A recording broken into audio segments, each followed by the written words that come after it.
Joe Biden has been doing fairly well in many polls, but is he too confident campaigning from his basement?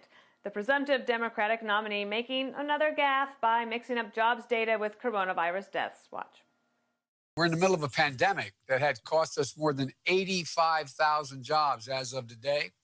Lives of millions of people, millions of jobs. And Biden raising some eyebrows with what he's saying to potential voters concerned about the Tara Reade allegation. Well, I think they should vote their heart. And if they believe Tara Reade, they probably shouldn't vote for me. I wouldn't vote for me if I believed Tara Reade. The fact is that look at Tara Reade's story. It changes considerably. Kennedy, for a long time, the Democrats, especially if you remember during the Kavanaugh hearings and the Me Too movement when it was at its height, the mantra was to believe all women. And now Joe Biden is basically saying, if you believe her, don't vote for me. Is that basically showing that he is not going to answer in any other way, that he is saying this absolutely did not happen? He's not cracking on any of that. No, and he's saying that he doesn't believe her, therefore she must be lying. And I wish someone would pose that question to him. Specifically, do you think that Tara Reade is lying? Because what he's doing here essentially is victim shaming. And it is a gross perversion of the mutually accepted rules of Me Too, particularly when they were applied to the Kavanaugh hearing. And I don't think he has answered this very well. Also, as far as Joe Biden campaigning from his basement, what he's trying to do right now is use the pandemic to get out of the debates. And I think the debates are going to be critical because we have to see spontaneous moments to make sure the person who's going to lead the free world can do so and can respond to barbs and intellectual challenges. So far, Joe Biden has really been protected from that. And he's doing these interviews pretty much with fairly friendly reporters, Greg, and he, he has that little gaffe, a little mess up at the beginning, mixing up the deaths versus the jobs numbers, but I'm not sure how he gets better at any of this before he would have to face President Trump in a debate before the election. Yeah, the way he gets better is not being seen. He's the only candidate in history where the strategy is less is more.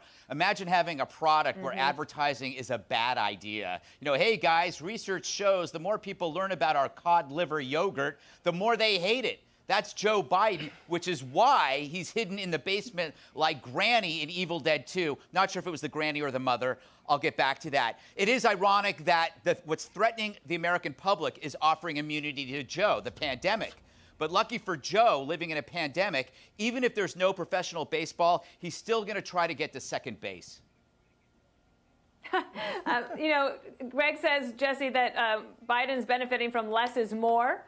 And Trump is trying more is more. I mean, he is everywhere, firing on all cylinders, doing everything that he possibly can, talking to reporters, I think 6 times today. The press was able to hear from him. Like, the contrast is striking.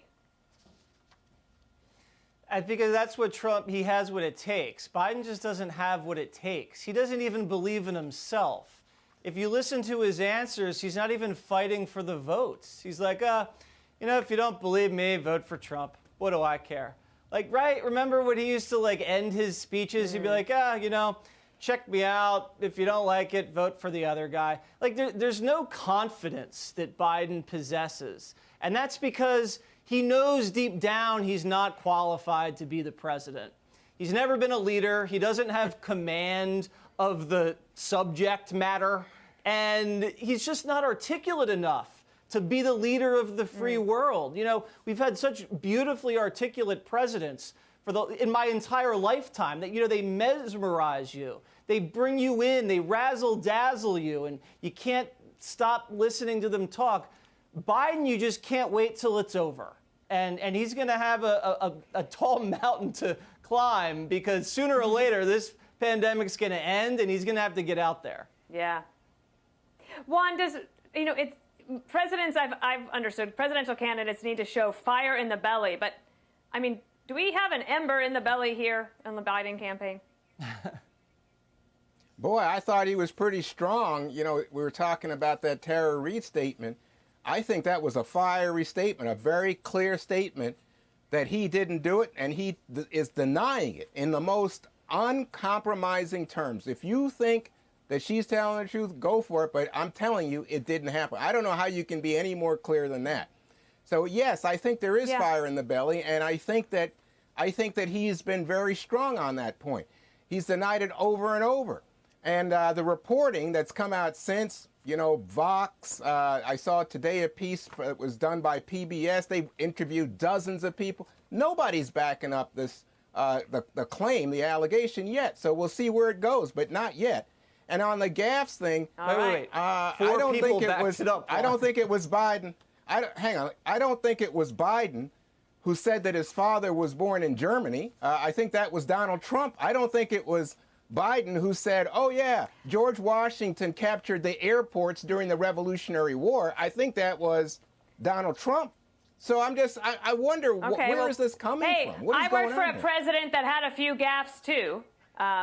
But also, you know, wasn't considered somebody who couldn't answer some basic questions. All right.